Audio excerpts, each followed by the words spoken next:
పిల్లల కోసం విద్యా దీవెన అందక, వసతి దీవెన రాక పిల్లలు చదువులు మానేస్తూ ఉన్న పరిస్థితి మొట్టమొదటిసారిగా కనిపిస్తూ ఉంది.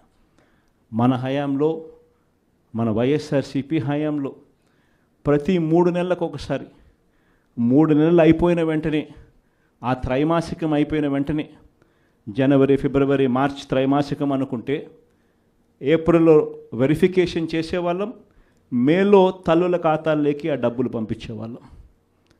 ఆ తల్లులు వెళ్ళి ఆ పిల్లలకు ఫీజులు కట్టేవాళ్ళు. ప్రతి త్రైమాసికం అయిపోయిన వెంటనే పిల్లల తల్లులకు ఆ డబ్బులు ఇచ్చి పిల్లల చదువులకు తోడుగా ఉండే పరిస్థితి మన హయాంలో జరిగితే, ఈరోజు ఆ విద్యా దీవెన పరిస్థితి ఏమిటి అని అంటే 4 త్రైమాసికాలు అయిపోయాయి. ఈ జనవరి 1వ తారీఖు వచ్చేసరికి ప్రతి త్రైమాసికం అయిపోయిన వెంటనే ఫీజులు ఇచ్చే పరిస్థితి నుంచి 4 త్రైమాసికాలు అయిపోయాయి. పిల్లలకు ఫీజులు అందని పరిస్థితి. మొత్తంగా ఈ ఫీజులకు సంబంధించి 4 త్రైమాసికాలకు సంబంధించిన విద్యా దీవెన దాదాపుగా 2,800 కోట్ల రూపాయలు, వసతి దీవెన కింద మరో 1,100 కోట్లు, దాదాపుగా 3,900 కోట్ల రూపాయలు పిల్లల చదువులకు. పిల్లలకి డబ్బులు రాక పిల్లలు ఈరోజు ఇంజనీరింగ్ మానేస్తూ ఉన్న పరిస్థితి, డిగ్రీ చదువుతూ ఉన్న పిల్లలు ఈరోజు చదవని పరిస్థితి, పనికి వెళ్ళాల్సిన పరిస్థితిలో ఈరోజు పిల్లలు ఉన్నారు. కాలేజీ యాజమాన్యాలు బిల్లులు కట్టమని చెప్పి పిల్లలను గట్టిగా అడుగుతూ ఉన్నాయి. డబ్బులు కట్టలేని పరిస్థితిలో పిల్లలు చదువులు మానేస్తూ ఉన్న పరిస్థితులు. వీళ్లకు తోడుగా ఈ పిల్లలకు అండగా జనవరి 3వ తారీఖున మళ్ళీ ఈ ప్రోగ్రాం జిల్లా సెంట్రిక్గా చేద్దాం. జిల్లా సెంట్రిక్గా మళ్ళీ ఈ ప్రోగ్రాం జనవరి 3వ తారీఖున పిల్లల కోసం, పిల్లలకు తోడుగా ఉండేట్టుగా చేసే కార్యక్రమం ఈ కార్యక్రమం. ఇలా ప్రతి అడుగులోనూ కూడా ప్రజలకు అవసరం ఉంది, ప్రజలు ఇబ్బందుల్లో ఉన్నారు, ప్రజల తరపున మనం గొంతు విప్పాల్సిన పరిస్థితిలో ప్రతిపక్షంగా మనం ఉన్నాం అన్నది ప్రతి ఒక్కరం కూడా గుర్తుపెట్టుకోవాలి. ఎవ్వరూ కూడా ఎక్కడా కూడా భయపడద్దండి. ఏమున్నా కానీ ఢీకొందాం. మీ అందరికీ పార్టీ తోడుగా ఉంటుంది. మీ జగనన్న మీకు అందరికీ అండగా ఉంటాడు అన్నట్టు చెప్తాను. మన సాగునీటి సంఘం ఎన్నికలు జరిగాయి. అది ఎందుకు ఎన్నికలు జరుపుతారో నాకే తెలియడంలా.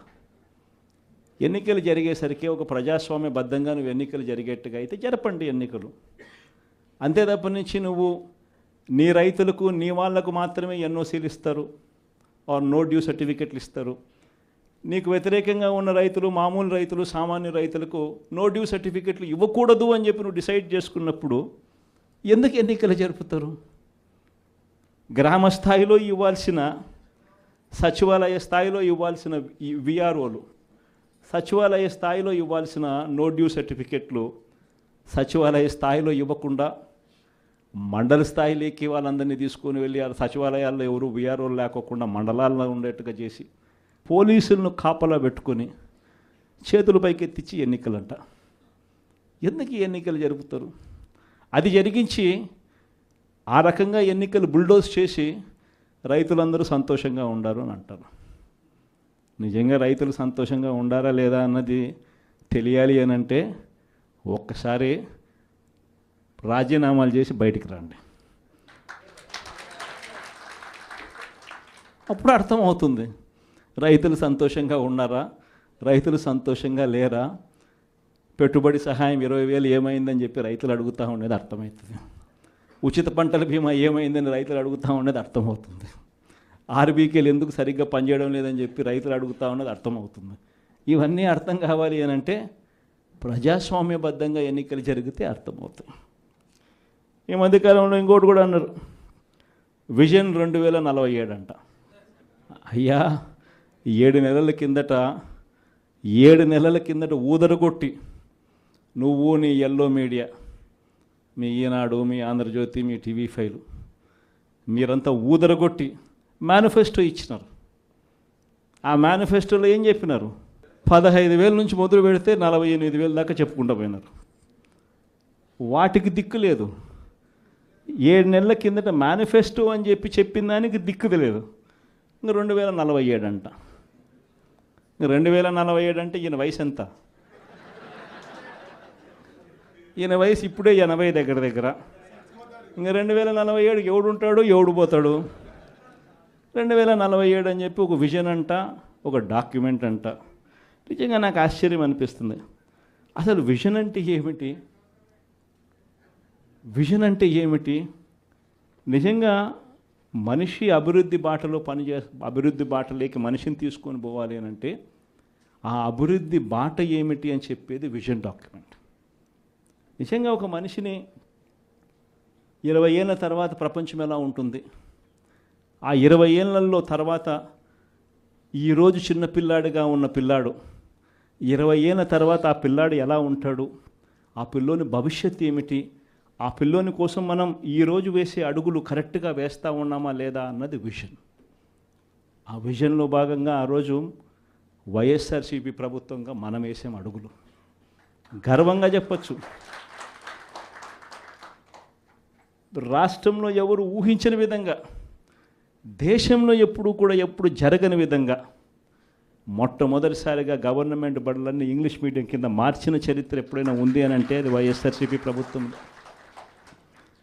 మొట్టమొదటిసారిగా గవర్నమెంట్ బడులలో ఇంతకుముందు ఎప్పుడు ఊహకు కూడా అద్దేటివి కాదు. ఎవరైనా ఎవరి దగ్గరికైనా వచ్చి గవర్నమెంట్ బడులు ప్రైవేట్ బడులతో ఎప్పుడూ పోటీ పడలేవు అనే మాటలు మనం అంతా వింటూ ఉంటుంది. మొట్టమొదటిసారిగా ప్రైవేటు బడులు గవర్నమెంట్ బడులతో పోటీ పడే పరిస్థితి ఎప్పుడైనా వచ్చింది అని అంటే అది ఒక్క వైఎస్ఆర్సీపీ ప్రభుత్వ హయాంలో మాత్రమే.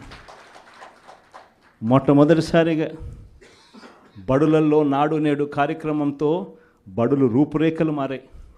మొట్టమొదటిసారిగా 6వ తరగతి నుంచి ప్రతి క్లాస్ రూమ్లోనూ ఇంటరాక్టివ్ ఫ్లాట్ ప్యానల్స్తో డిజిటల్ బోధన ఎప్పుడైనా మొదలైంది అంటే అది వైఎస్ఆర్సీపీ హయాంలోనే మొదలైంది. మొట్టమొదటిసారిగా 3వ తరగతి పిల్లలకు టోఫుల్ ఒక పీరియడ్గా చేర్చి ఇంగ్లీష్లో వాళ్ళందరినీ కూడా ప్రావీణ్యత పెంచే విధంగా అడుగులు పడ్డాయి అని అంటే అది వైఎస్ఆర్సీపీ ప్రభుత్వ హయాంలో. మొట్టమొదటిసారిగా గవర్నమెంట్ బడులన్నీ ఇంగ్లీష్ మీడియం చేయడమే కాకుండా సిబిఎస్ఈతోనే ఆపకుండా సిబిఎస్ఈ దాకా కూడా ప్రయాణం జరిగింది మన హయాంలోనే. సిబిఎస్ఈ నుంచి ఏకంగా ఐబీ దాకా ప్రయాణం జరిగేది కూడా మన హయాంలోనే జరిగేట్టుగా చర్యలు తీసుకున్నాం. మొట్టమొదటిసారిగా 8వ తరగతికి పిల్లాడు వచ్చేసరికి పిల్లాడి చేతిలో ట్యాబులు.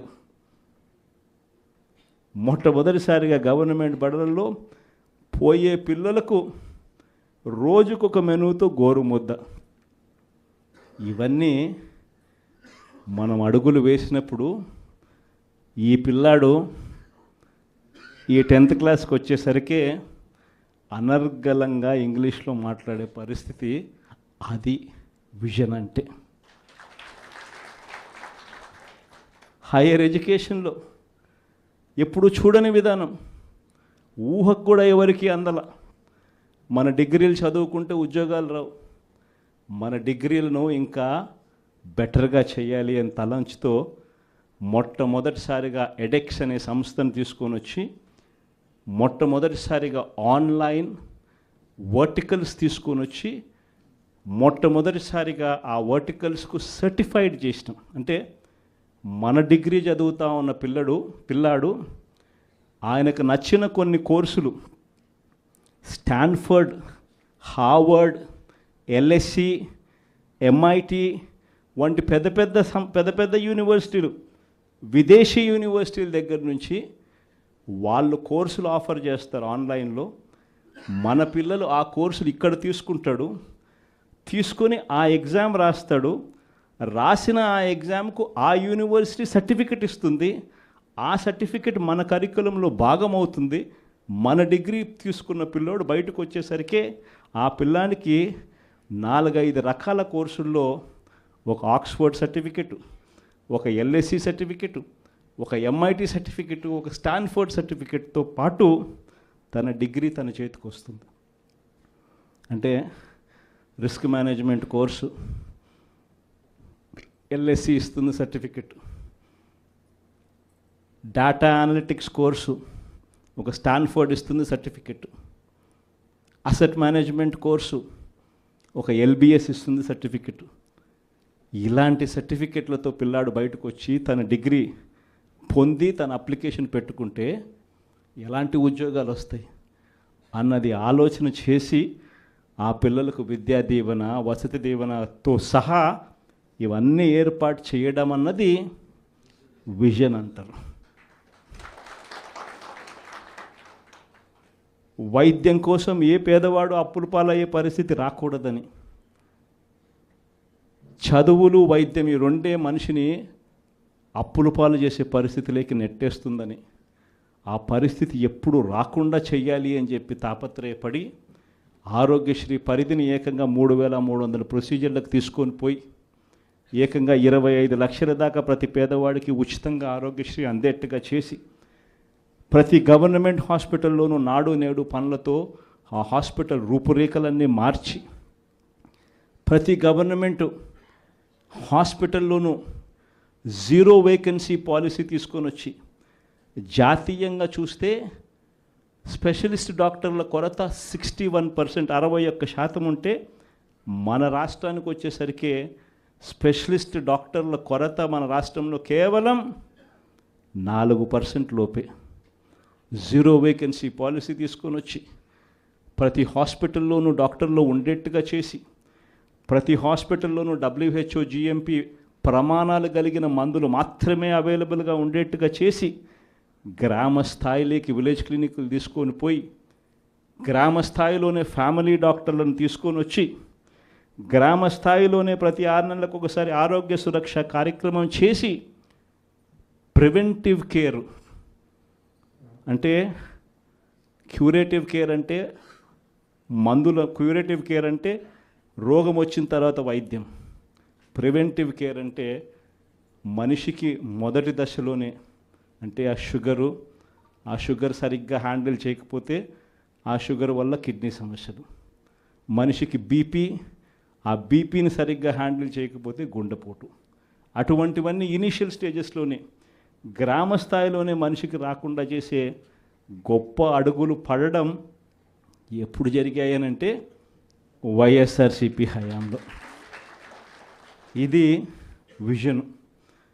రైతుకి ఇబ్బంది రాకుండా రైతుని చెయ్యి పట్టుకొని నడిపించే పరిస్థితి ఉండాలని ఒక అగ్రికల్చరల్ గ్రాడ్యుయేట్ను ఆర్బీకే కేంద్రంగా అక్కడే కూర్చోబెట్టడం విజన్. ప్రతి ఎకరాను ఈ క్రాప్ చేయడం విజన్. ప్రతి ఎకరా ఈ క్రాప్ చేయడమే కాకుండా ప్రతి ఎకరాకు రైతుకు తోడుగా ఉంటూ ఆ రైతు ఇన్సూరెన్స్ చేసుకోకపోయినా ఆటోమేటిక్గా రైతుకు విపత్తు వచ్చినప్పుడు ఇన్సూరెన్స్ అనేది ఆటోమేటిక్గా రైతుకు వచ్చేట్టుగా ఉచిత పంటల బీమా తీసుకొని రావడం ఒక విజన్. రైతులకు దళారీ వ్యవస్థ లేకుండా ఆర్బీకే కేంద్రాల దగ్గరనే కొనుగోలు చేసేట్టుగా చేసి రైతుకు పూర్తి గిట్టుబాటు ధర ఇచ్చేట్టుగా చేయడం అన్నది విజన్. ఈ రకంగా మార్పులు జరిగింది వ్యవసాయ రంగంలో ఎప్పుడు అనంటే అది కూడా వైఎస్ఆర్సీపీ హయాంలోనే. విజన్ అంటే ఇంకోటి తెలుసా, ఇంకొక విజన్ గురించి కూడా చెప్పాలి. మన ప్రభుత్వం రాకమునుపు ఎవరైనా కూడా అనుకున్నారా ₹1 ప్రభుత్వం వస్తే ఆ రూపాయి నేరుగా ప్రజల దగ్గరికి వెళ్ళే పరిస్థితి ఎప్పుడైనా ఉంటుందని చెప్పి ఎవరైనా అనుకున్నారా? అలాంటి విజన్ తీసుకొచ్చింది మనం. గ్రామ స్వరాజ్యానికి అర్థం చెబుతూ ప్రతి గ్రామంలోనూ ఓ సచివాలయ వ్యవస్థ, 540 రకాల సేవలు ప్రతి గ్రామంలోనూ అందుబాటులోకి తీసుకొని రావడం, ప్రతి 60-70 ఇళ్ళకు ఒక వాలంటీర్ వ్యవస్థ, ప్రతి పథకము కూడా కులం చూడకుండా, మతం చూడకుండా, రాజకీయాలు చూడకుండా, లంచాలు లేకుండా ప్రతి ఇంటికి చేర్చగలిగిన పరిస్థితి ఎప్పుడైనా వచ్చింది అని అంటే అది ఒక్క వైఎస్ఆర్సీపీ హయాంలో. ఇది విజన్. ఇలాంటి విజన్ అంటారు. కానీ మేనిఫెస్టోని ఎలా ఎగరగొట్టాలి, ఎగరగొట్టిన నేపథ్యంలో మళ్ళీ టాపిక్ డైవర్ట్ చేసేందుకు చూపించాల్సిన డ్రామాలో భాగంగా 2047 నేను ఉంటానో ఉండనో, నా వయసు ఎంత ఉంటుందో ఉండదో చెప్పేద్దాం, పోయేది ఏముంది, రంగురంగుల భవనాలతో రంగురంగుల కథలు చెప్పేద్దాము, ప్రజలు ఎట్టా మోసపోతారు, మోసం చేసేద్దాం అనుకునేదాన్ని విజన్ అనరు, 420 అంటారు. ఏప్రిల్ మాసంలో 66,34,742 మంది పెన్షన్లు ఉంటే చంద్రబాబు నాయుడు వచ్చి 6 నెలలు అయిపోయింది. ఈ 6 నెలల కాలంలో డిసెంబర్లో మొన్న పంపిణీ చేసిన పెన్షన్ ఎంత తెలుసా? 63,20,222. అంటే 3,00,000